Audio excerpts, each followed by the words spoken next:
He smiled as he handed me divorce papers on our 25th anniversary. Happy anniversary, Sarah. I want a divorce. But when I pulled out my own envelope, his smile vanished. Inside were photos that would destroy everything he'd built. My name is Sarah Chen, and this is how I turned my husband's cruelest betrayal into his worst nightmare. The candlelight flickered across Michael's face as he reached into his jacket pocket. For a moment, my heart fluttered. After 25 years of marriage, I still held on to hope. Maybe this time would be different. Maybe he'd remembered our anniversary without me having to drop hints for weeks. The restaurant was perfect. Romano's, where we'd had our first date in 1999. Red tablecloths, soft music, the smell of garlic and wine. I'd worn the emerald dress he once said made my eyes sparkle. I'd spent an hour on my makeup, hoping to recapture something we'd lost. Sarah, he said, his voice unusually formal. I have something for you. I leaned forward, smiling. Michael, you didn't have to. He slid a manila envelope across the white tablecloth. My smile froze. This wasn't jewelry. This wasn't flowers. The envelope was thick, official-looking. Legal papers peeked out from the unsealed edge.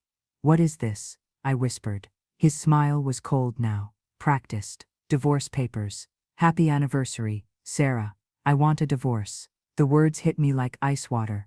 Around us, other couples continued their romantic dinners, oblivious to my world cracking apart. The violin music that had seemed charming moments before now felt mocking. Here, I managed. You're doing this here. It seemed appropriate, he said, cutting into his steak as if nothing had happened. Where we started, where we end. I stared at the envelope. 25 years, 2 children, countless sacrifices.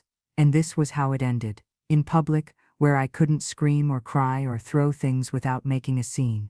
But then something strange happened. Instead of breaking down, I felt a calm settle over me, a deadly calm I hadn't felt in years. Well, I said quietly, reaching into my own purse. Since we're exchanging anniversary gifts, I pulled out my own envelope, cream-colored, sealed, with his name written in my careful handwriting. Michael's fork stopped halfway to his mouth. What's that? Open yours first, I said, my voice steady. Then we'll see if you still want me to open mine. His hands trembled slightly as he pulled out the divorce papers. I watched his face change as he read. Confusion, then shock, then pure terror, because the papers weren't what he expected. They weren't the divorce papers his lawyer had drawn up. They were mine, filed 3 days ago, and they told a very different story about our marriage than the one he'd been planning to tell. How did you? He started. 25 years, Michael. Did you really think I didn't know? 3 months earlier, I had been folding Michael's laundry when I found the credit card statement. A credit card I didn't know existed. Charges at hotels I'd never been to. Restaurants during lunches when he claimed to be in meetings. Jewelry purchases on dates that meant nothing to me, but apparently everything to someone else. My hands shook as I photographed every line item. 22 years as a forensic accountant had taught me how to follow money trails. I just never thought I'd need those skills at home. The first hotel charge was from 6 months ago. The Ritz-Carlton downtown. $250 for a room neither of us had stayed in. I remembered that day clearly. Michael had texted me that he was stuck in late meetings with potential investors for his consulting firm. I sat on our bed, surrounded by his freshly pressed shirts, and felt something die inside me. Not just love, trust, the foundation of everything we'd built together. But I didn't confront him. Not yet. Instead, I did what I did best. I investigated. I hired a private investigator named James Reeves, former police detective, recommendations from divorce lawyers, complete discretion guaranteed. Within a week he had a name, Victoria Summers, 28 years old, marketing executive at a downtown firm. Blonde hair, bright smile, the kind of confidence that comes from never having stretch marks or mortgage payments. The photos James brought me were devastating. Michael and Victoria holding hands at the waterfront, kissing outside her apartment building, shopping together for furniture I would never see. But the worst part wasn't the betrayal. It was how happy he looked, happier than I'd seen him in years, like he was finally living his real life instead of the obligation our marriage had become. I sat in my car outside Victoria's apartment building one evening, watching Michael's BMW in the parking lot, watching the light in her third-floor window, imagining them together, making plans for a future that erased me completely. That's when I made my decision. If Michael wanted to play games with our marriage, I would make sure I won. I drove home and went straight to our home office. The computer password was easy. Our wedding date, the same password he'd used for everything for 25 years. His email contained months of correspondence with Victoria, love letters that made me sick, plans for trips I would never take, discussions about divorcing me once our youngest, Emma, graduated high school in the spring. Everything was planned out. He would file for divorce right after Emma's graduation. He would claim irreconcilable differences. He expected me to accept a standard 50-50 split of assets and move on quietly. He had underestimated me completely. The next morning, I called Philip Morrison, the best divorce attorney in the city, a woman who specialized in protecting wives from exactly what Michael was planning. "Mrs. Chen," she said after reviewing the evidence I'd gathered, "your husband has made several critical errors. First, moving marital assets without your knowledge is considered dissipation. Second, the credit card charges provide clear evidence of adultery. Third," she smiled, "Georgia is still a fault-based divorce state. Adultery affects property division significantly." I felt the first spark of hope I'd experienced in months. "What do you need from me?" I asked. "Time," she said, "and patience. We're going to build a case that protects everything you've worked for." That evening, I cooked Michael's favorite dinner: garlic chicken, roasted vegetables, the wine he'd brought back from his last business trip. I smiled when he complimented the meal. I asked about his day. I played the perfect wife while planning his downfall. 3 months. 3 months of gathering evidence while pretending everything was normal. 3 months of watching him lie to my face about late meetings and business dinners. 3 months of him planning to humiliate me while I prepared to destroy him. The hardest part wasn't the deception. It was protecting Emma, our 17-year-old daughter, who still believed her parents had the perfect marriage, who had no idea her father was already checked out of our family. But on our anniversary, everything would change. Michael thought he was delivering the ultimate surprise. Instead, he was about to discover that his wife was far more dangerous than he'd ever imagined. The morning of our anniversary, I woke before dawn. Michael was still sleeping, snoring softly beside me like he had for 25 years. I studied his face in the gray morning light. When had the laugh lines around his eyes become so deep? When had his hair started thinning at the crown? When had I stopped being enough for him? I slipped out of bed and went to my office. The divorce papers were already filed, waiting in the system like a ticking bomb. Philip had filed them under seal, which meant Michael wouldn't know about them until I chose to reveal them. I reviewed my strategy one final time. Every bank account documented, every credit card statement analyzed, every hotel receipt and jewelry purchase cataloged, every text message between Michael and Victoria saved to multiple drives. But the evidence was just the beginning. The real weapon was something Michael had forgotten about entirely: our prenuptial agreement. We'd signed it 25 years ago, when Michael was just starting his consulting business, and I was already established as a forensic accountant. My father had insisted on it, not trusting Michael's financial stability. The agreement seemed unnecessary. At the time, we were young and in love, and Michael had no significant assets to protect. But buried in Section 15 was a clause that would prove prophetic. In the event of adultery proven by clear and convincing evidence, the adulterous party forfeits all claims to marital property acquired during the marriage, accepting only personal effects in premarital assets. My father had been a lawyer. He'd seen too many women destroyed by unfaithful husbands who walked away with half of everything. He'd protected me, even when I thought I didn't need protection. Michael had signed without reading it carefully. He'd been too eager to marry me, too confident in his own faithfulness. He'd forgotten about the agreement years ago. I hadn't. I made coffee and sat in our kitchen, surrounded by the life we'd built together. The marble countertops we'd saved for. The family photos from better times. The coffee maker Emma had given us last Christmas. All of it would soon be mine alone. My phone buzzed. A text from Emma: "Happy anniversary. Mom can't wait to see you and Dad tonight for dinner." We'd planned a family dinner before Michael and I went out alone. I'd made reservations at Romano's specifically because I knew Michael would appreciate the symbolism. What he didn't know was that I'd chosen it for my own reasons. I typed back, "Love you, sweetheart. Tonight will be unforgettable." At noon, Michael emerged from the shower, humming. He was in an unusually good mood, probably anticipating his grand gesture. He'd been planning this moment for months, thinking he was so clever, so in control. "Beautiful day for an anniversary," he said, kissing my cheek with lips that had been kissing another woman. "It certainly is," I agreed, stirring the eggs I was making for his breakfast. "I have a feeling tonight will be everything you've planned for." He grinned, not catching the double meaning. "I'm glad we're doing this, Sarah. It's time for honesty in our marriage." If only he knew how honest I was about to be. The day passed in careful normalcy. Michael went to his office. I went to mine. We both played our roles perfectly.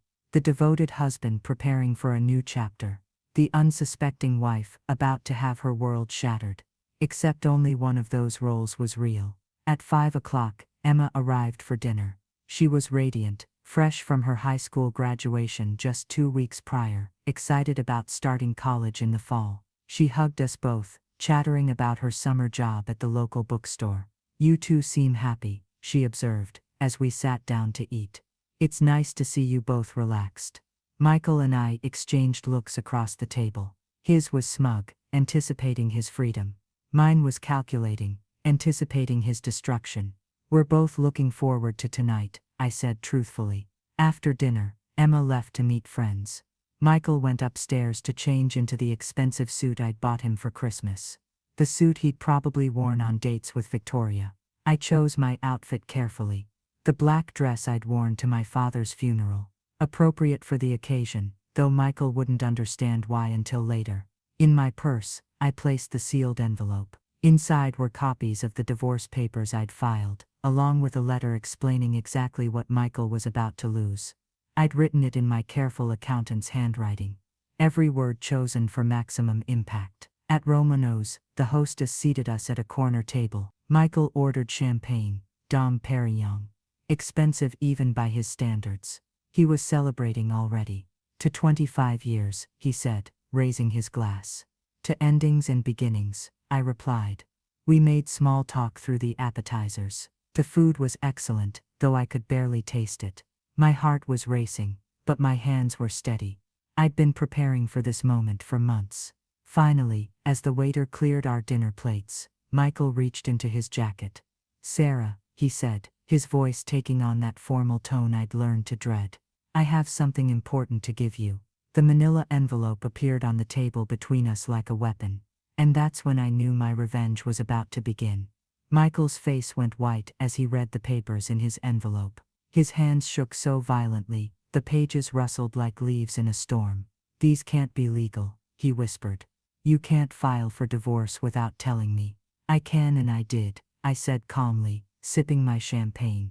3 days ago, check the date stamp. Other diners were starting to notice. A woman at the next table kept glancing over, her conversation forgotten. The waiter approached, saw Michael's expression, and quickly retreated. "This is impossible," Michael said, his voice rising. "You had no grounds for adultery as grounds," I interrupted. "Clear and convincing evidence, as the law requires." I reached into my purse and placed a photo on the table. Michael and Victoria kissing outside her apartment building, his hands tangled in her blonde hair. The timestamp showed last Tuesday, when he'd told me he was working late. Michael grabbed the photo, his face flushing red. "You had me followed. I protected myself," I corrected. "Just like any smart woman would." "Sarah, please," he said, his voice dropping to a desperate whisper. "We can work this out. I made a mistake. I'll end it with Victoria. We can go to counseling." For a moment I almost felt sorry for him. He looked like a man drowning, grasping for any lifeline.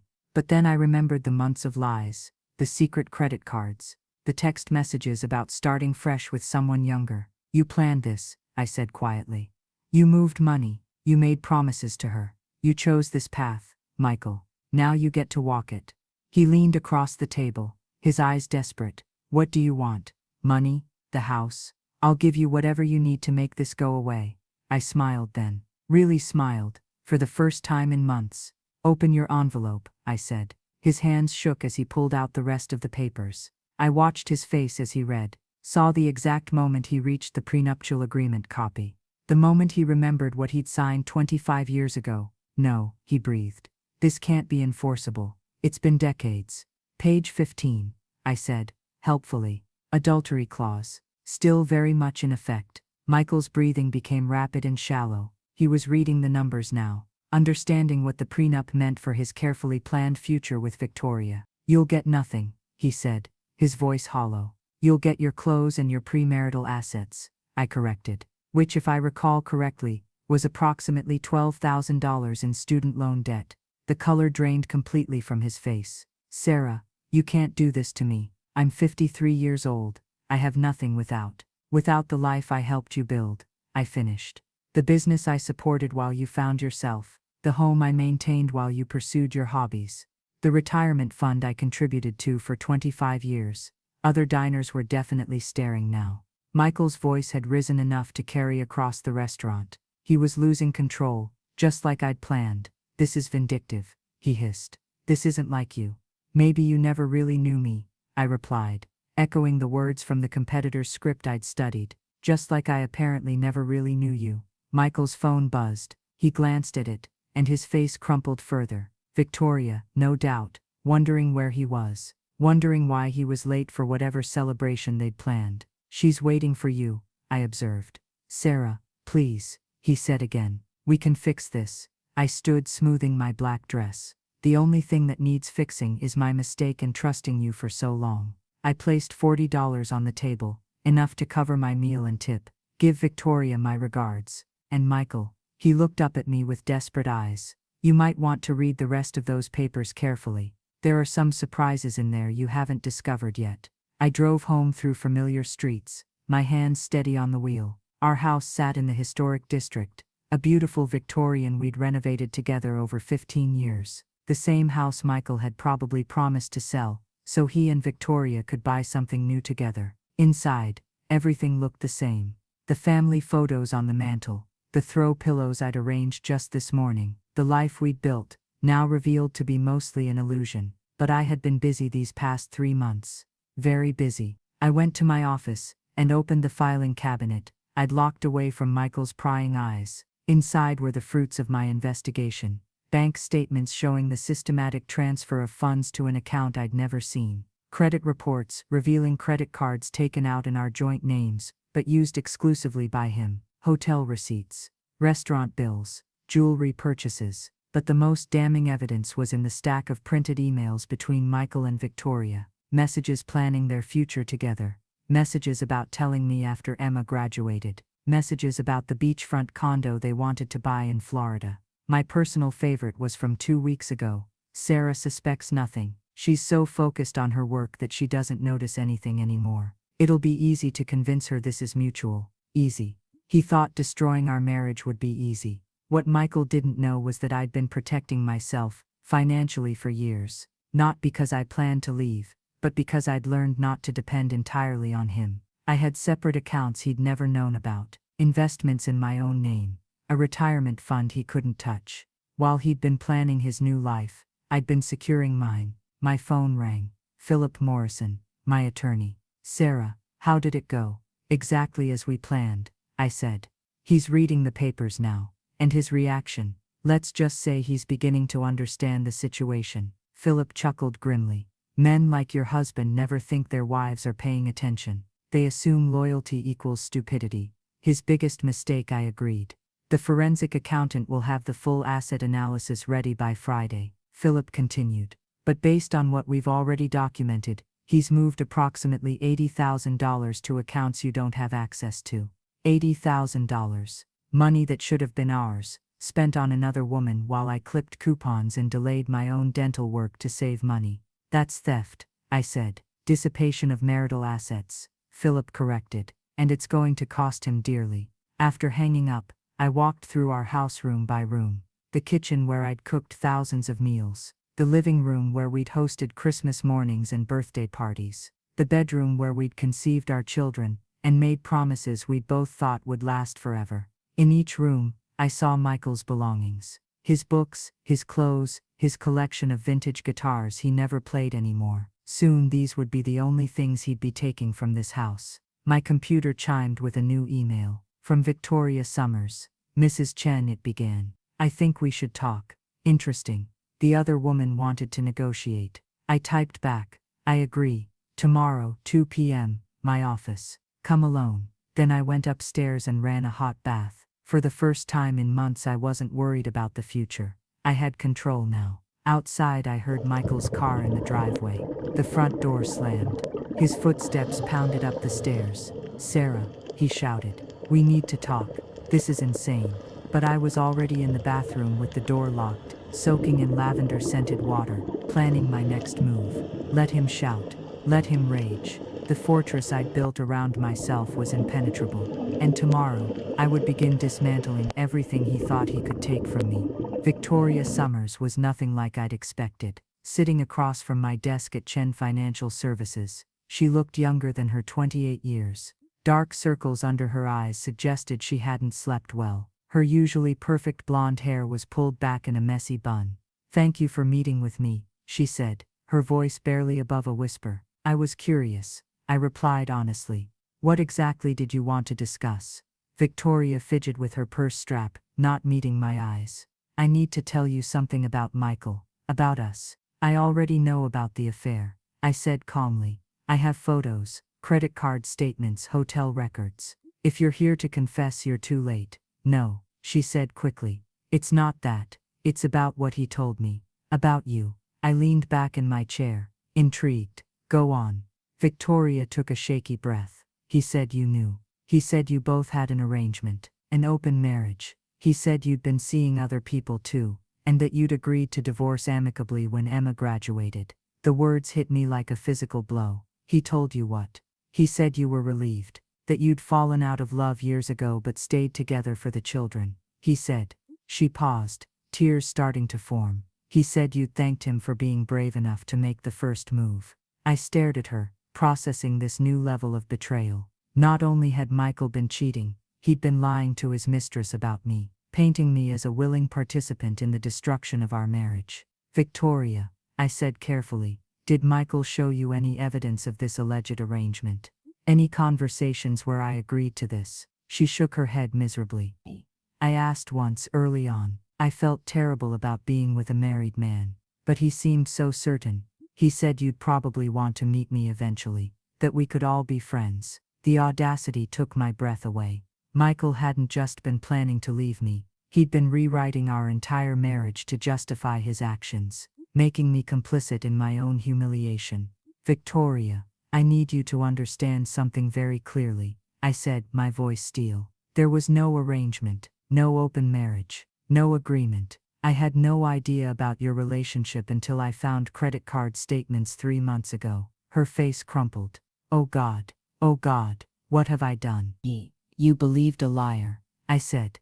The question now is what you're going to do about it. Victoria pulled tissues from her purse, dabbing at her eyes carefully to avoid smearing her makeup. He's been texting me non-stop since last night, saying you've lost your mind, that you're trying to destroy him out of spite. And what do you think? She looked at me directly for the first time since entering my office. I think Michael Chen is a man who lies to everyone including himself. Smart girl. What else did he tell you about our marriage? He said you were cold, distant, that you'd stopped trying years ago. He said you'd both been going through the motions for Emma's sake. I almost laughed. The same story every cheating husband told. The frigid wife, the loveless marriage, the man driven to find affection elsewhere. Victoria, I cooked his favorite meals. I supported his career changes. I attended every company party, every client dinner, every family gathering with a smile. If I seemed distant, it's because I was slowly realizing the man I married had become a stranger. She nodded,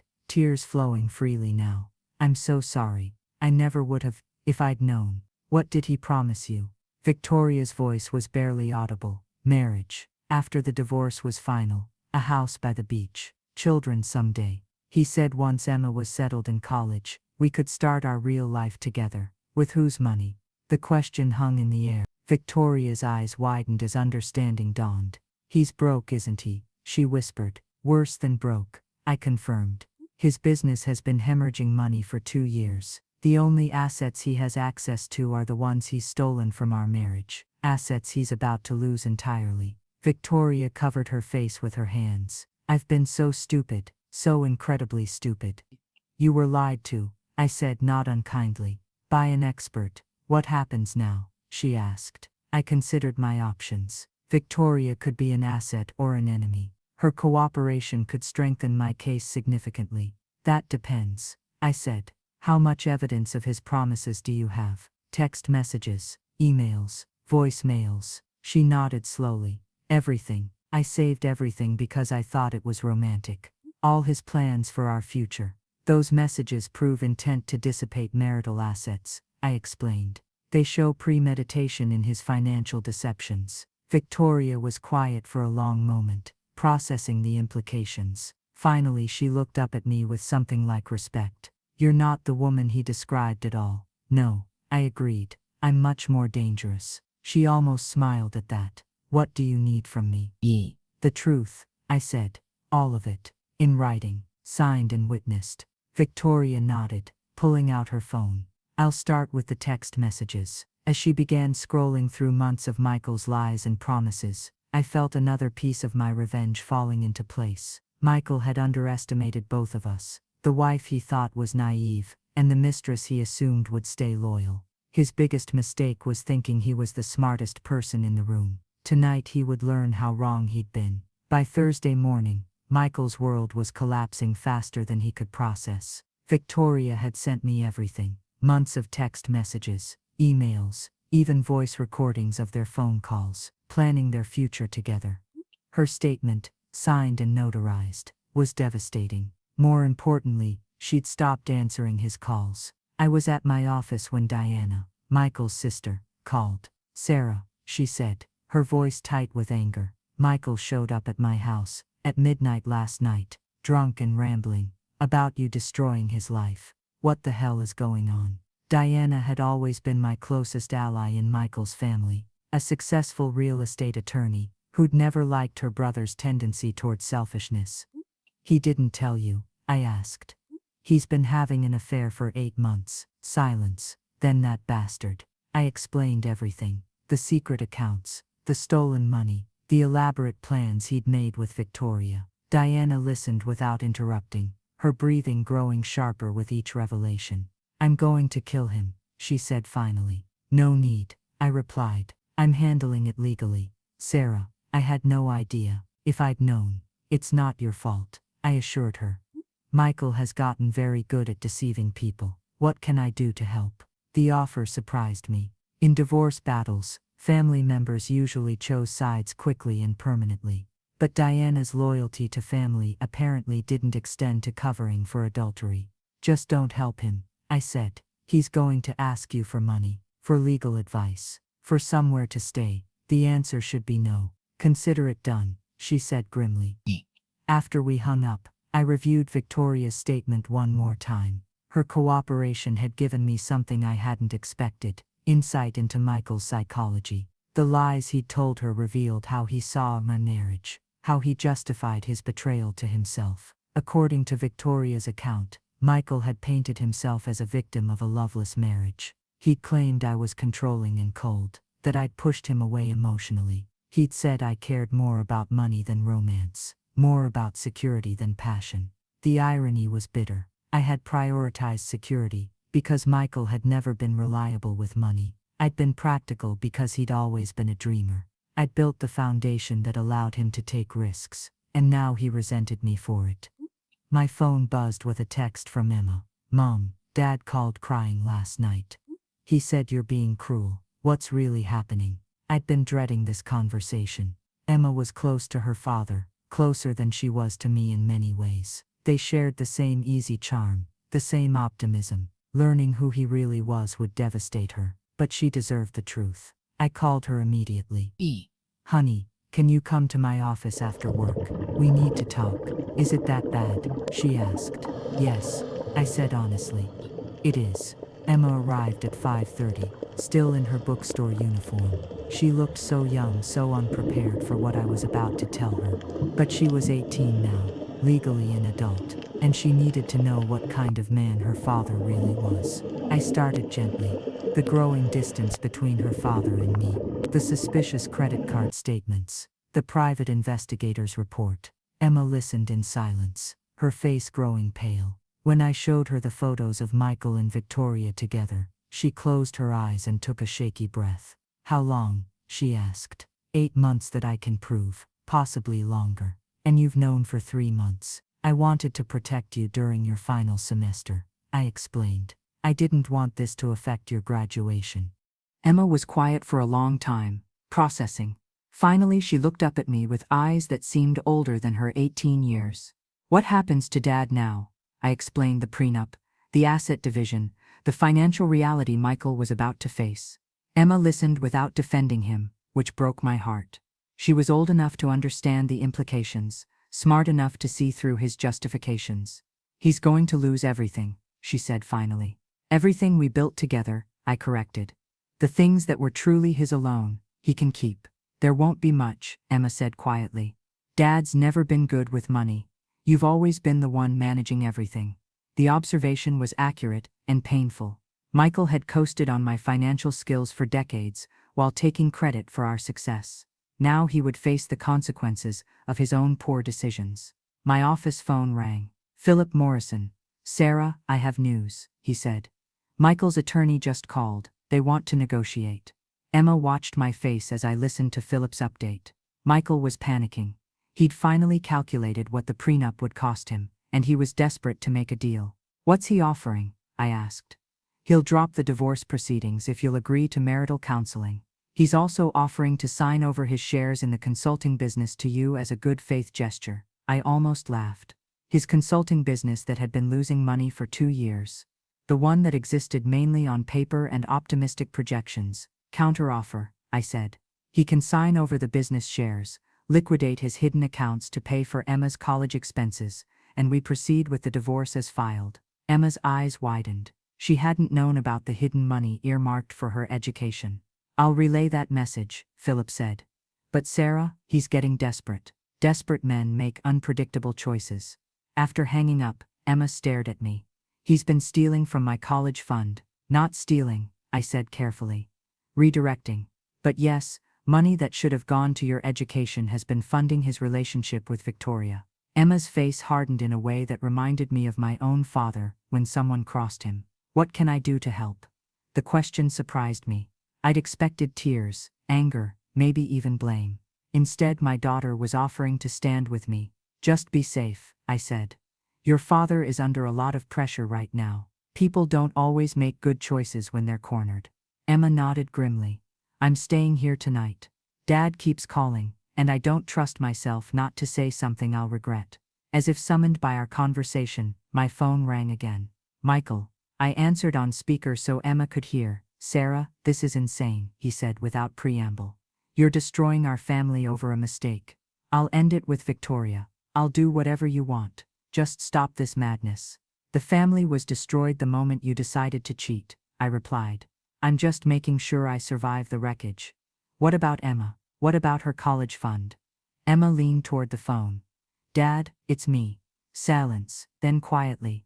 "Emma, sweetheart. This is between your mother and me." "No, Dad, this affects me too. And I want to know why you stole my college money to spend on your girlfriend." The silence stretched so long I thought the call had dropped. Finally, Michael's voice, broken. "It wasn't supposed to happen like this, but it did," Emma said firmly. "And now we all have to live with what you chose." She hung up the phone before he could respond. Outside, storm clouds were gathering, matching the darkness settling over Michael's carefully planned future. His wife was stronger than he'd realized. His daughter was angrier than he'd expected. And his girlfriend now knew the truth about his lies. The walls were closing in, and Michael Chen was running out of places to hide. The divorce hearing was scheduled for a Tuesday morning in early September. 3 months had passed since that anniversary dinner, 3 months of legal maneuvering and financial discovery that had revealed the full extent of Michael's deceptions. I arrived at the courthouse in a navy blue suit. my hair pulled back in a professional bun. I looked like what I was, a successful businesswoman who had her life together. Across the courtroom, Michael sat with his third attorney. The first two had withdrawn from his case when they realized the hopelessness of fighting a prenuptial agreement with clear evidence of adultery. Emma sat in the gallery behind me, having driven up from her new apartment in Atlanta where she'd started college early, unwilling to spend the summer watching her father's meltdown. Diana sat beside her, both women united in their disappointment with Michael. Victoria was also present, though not by choice. She'd been subpoenaed to testify about the financial promises Michael had made to her. She looked miserable, dressed in a conservative black dress, avoiding eye contact with everyone. Judge Patricia Williams had a reputation for no-nonsense rulings and zero tolerance for financial misconduct in divorce proceedings. She was exactly the kind of judge I'd hoped for. This case involves allegations of adultery and dissipation of marital assets. Judge Williams began, reviewing the thick file in front of her. Mr. Chen, you understand that under Georgia law and the prenuptial agreement you signed, these are serious accusations. Michael's lawyer nodded nervously. Your Honor, my client admits to the relationship but contests the characterization of the financial transactions. The financial transactions totaling $93,000 over 14 months, Judge Williams interrupted, including expenditures on jewelry, luxury hotels, and restaurant bills for someone other than his wife. Well, yes, but, and your client documented these expenditures in text messages to the other party, promising to purchase property together using marital assets. Michael's lawyer deflated visibly. Yes, Your Honor. The judge turned to Philip Morrison. Mr. Morrison, present your evidence. What followed was the systematic destruction of Michael's case, bank records showing the hidden transfers, credit card statements detailing expensive gifts for Victoria, hotel bills from romantic getaways I'd never been invited to, text messages planning their future life together. But the most damaging evidence was the recording I'd made 3 days after the anniversary dinner. Michael, drunk and angry, had called me from Diana's house where he was staying. He'd threatened to hide assets overseas. He'd accused me of being vindictive and cruel. And most importantly, he'd admitted to preparing for a new life for over a year. I was getting ready to be free. His voice played through the courtroom speakers. Sarah was holding me back from everything I wanted. I deserve happiness, and if that means starting over with Victoria, then that's what I'll do. The money I moved was just insurance for our future. Judge Williams stopped the recording.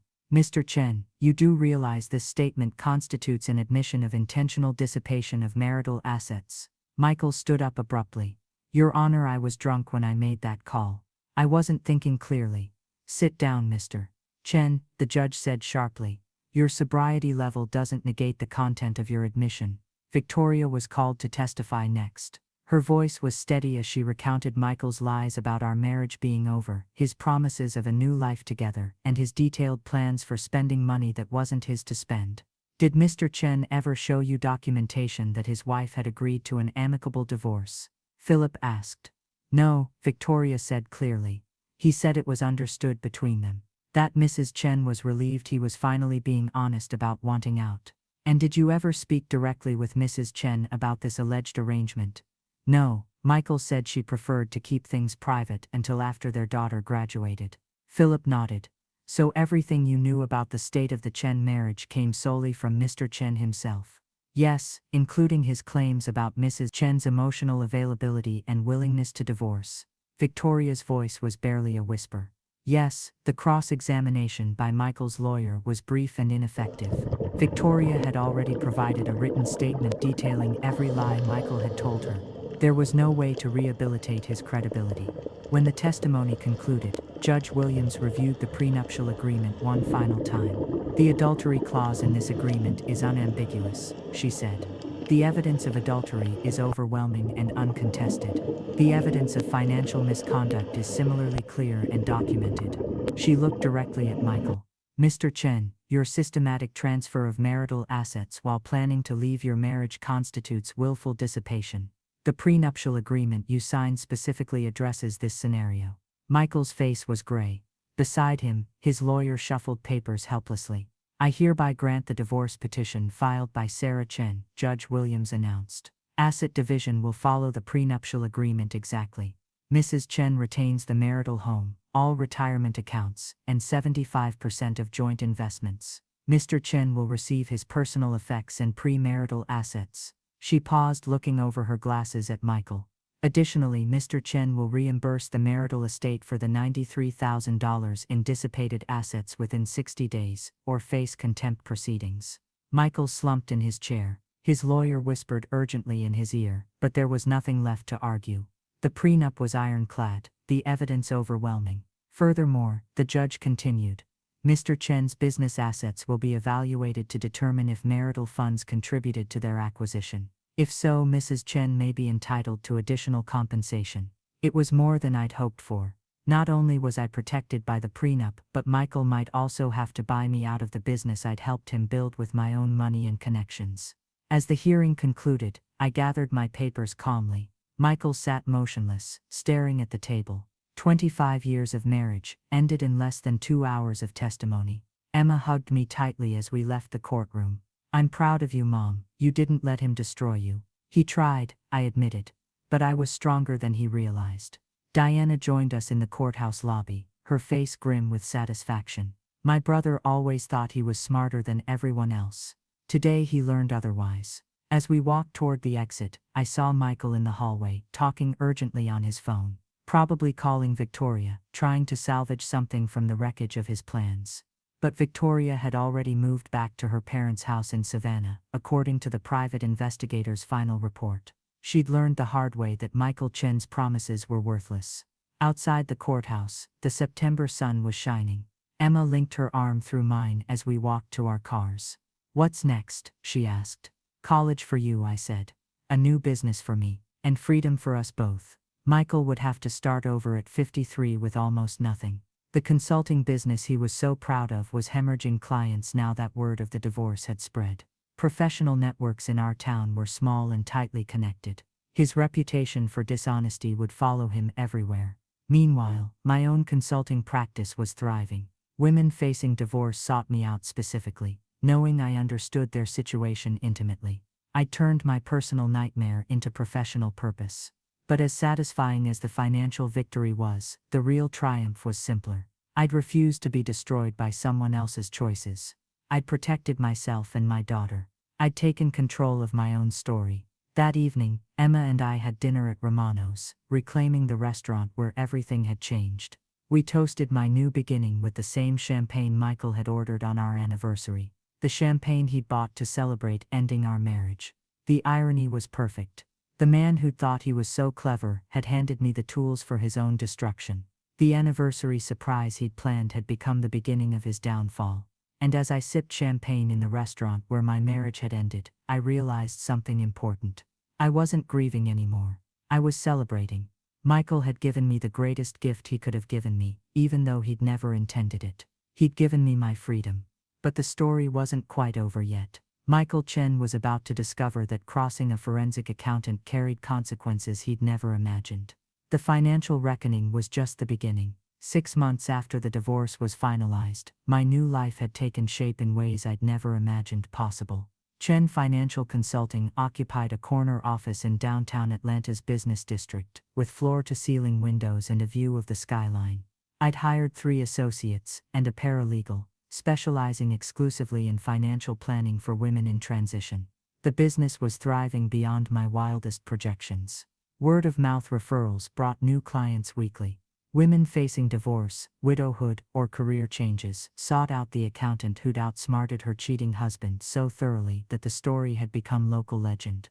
Emma was flourishing at Emory University, her confidence restored now that she was away from the toxic atmosphere Michael had created. She called me every Sunday, full of stories about her classes and new friends. "You seem different, Mom," she told me during one of our calls. "Happier. More like yourself." She was right. I'd forgotten who I was outside of being Michael's wife.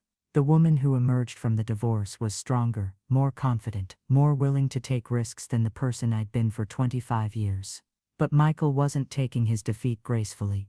It started with anonymous bad reviews on my business website. Accusations that I was vindictive and unprofessional. Claims that I'd destroyed my marriage out of spite. The reviews were clearly written by someone who knew my personal history intimately. Then came the professional complaints. Someone had filed ethics violations with the state accounting board, claiming I'd used my position to commit financial fraud during my divorce proceedings. The complaints were baseless, but they required investigation and response. I knew it was Michael, even though he was careful to cover his tracks. The timing was too convenient, the details too specific. He was trying to destroy the business I'd built from the ashes of our marriage. Diana called me on a Friday afternoon, her voice tight with anger. "Sarah, you need to know what Michael's doing. He's been calling everyone we know, trying to convince them you manipulated the divorce proceedings. He's telling people you hid assets and lied to the court." "Let him talk," I said calmly. "Anyone who matters knows the truth." "It's worse than gossip," Diana warned. "He's trying to rebuild his reputation by destroying yours. And he's found allies." "What do you mean?" "Some of his old business partners. Men who've been through messy divorces themselves. They're supporting his version of events, claiming you're an example of how vindictive wives can abuse the system." I felt a chill. Michael wasn't just lashing out randomly, he was mounting a coordinated campaign to rehabilitate his image at my expense. That evening, I reviewed the ethics complaints filed against me. The accusations were serious: using privileged information to hide assets, manipulating court proceedings, abusing my professional position for personal gain. None of it was true, but defending against false accusations was expensive and time-consuming. Even if I won, the process could damage my reputation in business. Michael was playing a longer game than I'd realized. He couldn't undo the divorce or reclaim his lost assets, but he could try to prevent me from enjoying my victory. The next morning brought worse news. My largest corporate client, Henderson Industries, had terminated their contract. The reason given was concerns about recent legal issues affecting the firm's reputation. Michael's campaign was working. He was systematically destroying everything I'd built to replace what he'd lost. But two could play that game. I called James Reeves, the private investigator, who'd helped me gather evidence for the divorce. "I need to know everything about Michael's activities since the divorce," I said. "Who he's talking to, where he's getting money to live on, what he's planning next." "Are you sure you want to go down this road?" James asked. "Sometimes it's better to focus on moving forward rather than fighting old battles." "This isn't an old battle," I replied. "This is a current war, and I intend to win it." James's investigation revealed interesting information. Michael had been staying in a cheap apartment complex, barely making rent on his disability income from a back injury he'd exaggerated. But somehow, he was still eating at expensive restaurants and driving his BMW. The money was coming from Richard Paulson, one of his former business partners who'd gone through a brutal divorce 5 years earlier. Paulson had lost half his company to his ex-wife, and apparently saw Michael as a kindred spirit. More importantly, Paulson was funding Michael's reputation rehabilitation campaign. The negative reviews, the ethics complaints, the whisper campaign against my business, all of it was being coordinated and financed by a man with his own axe to grind against divorce law. But Paulson had made one critical mistake. He was using his company's resources to fund a personal vendetta. Corporate funds were being used to pay for fake reviews and frivolous legal complaints. As a forensic accountant, I knew exactly how to document that kind of financial misconduct. And as a woman who'd been underestimated once before, I knew exactly how to use that information. I spent the weekend building a new case file. Not against Michael this time, but against Richard Paulson. Corporate malfeasance was federal territory, and the evidence I was gathering would interest the IRS significantly. Monday morning, I called Paulson's company directly and asked to speak with their corporate counsel. "This is Sarah Chen," I said when the lawyer came on the line. "I believe we need to discuss your company's recent expenditures on non-business activities." The conversation was brief but productive. Within hours, Paulson's funding for Michael's campaign had dried up. The threat of federal investigation into corporate finances had a wonderfully sobering effect. Tuesday brought a phone call from Michael himself. "Sarah, please," he said, his voice hollow with defeat. "Call off the dogs. I'll stop the reviews, the complaints, everything. Just leave Richard alone."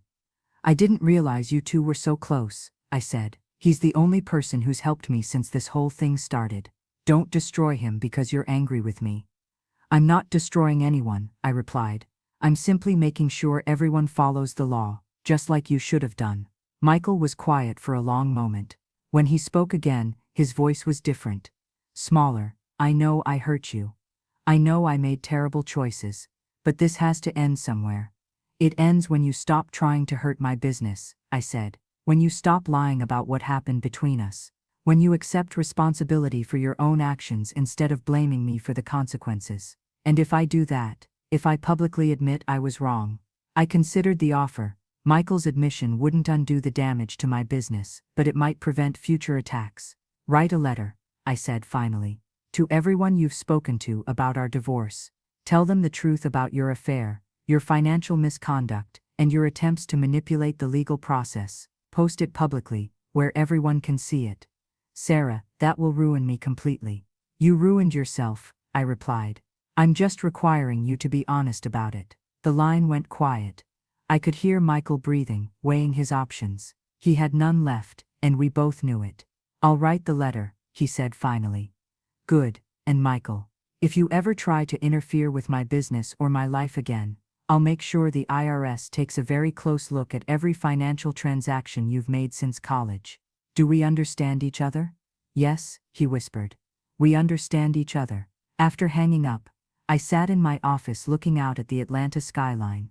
The woman who'd been blindsided by divorce papers on her anniversary was gone. In her place was someone harder, smarter, more dangerous. Michael had taught me that nice women finish last, so I'd stopped being nice. And I'd discovered I was very good at not being nice.